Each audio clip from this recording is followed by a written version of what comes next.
বর্জ্যগুলো রয়ে যায় ব্যবহারের পর, সেই বর্জ্য যাতে নষ্ট না হয় আর আমাদের যে ইলেকট্রনিক পদার্থ থাকে সেই ইলেকট্রনিক ম্যাটেরিয়ালসগুলোর বর্জ্য একসাথে একত্রীকরণ করে আমরা একটা অ্যাপ তৈরি করেছি, যে অ্যাপের মধ্যে আমরা ওই বর্জ্যগুলো কালেক্ট করে বিভিন্ন জায়গা থেকে কালেক্ট করে ওটা আমরা পুনর্ব্যবহার করতে পারি। এখন দেখা যাচ্ছে এই মাধ্যমে আমাদের যে বিভিন্ন ধরনের বাংলাদেশের বেকার সমস্যা দেখা যাচ্ছে, এখন মানুষের জন্য কর্মসংস্থান সৃষ্টি করার উদ্দেশ্যে আমরা একটি অ্যাপ নিয়ে এসেছি যেটার নাম হচ্ছে ইকাশ।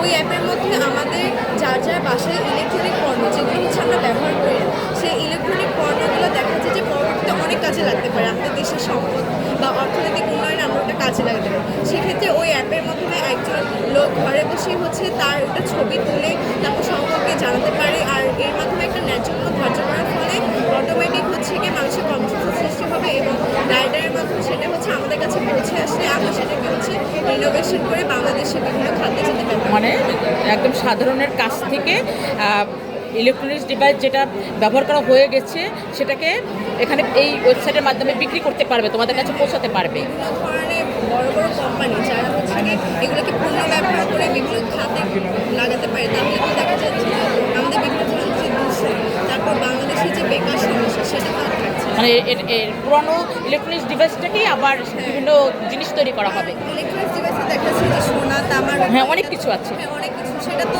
যদি নষ্ট হয়ে যায় তাহলে তো আলটিমেটলি আমাদের সংখ্যাটাই অপচয় হচ্ছে।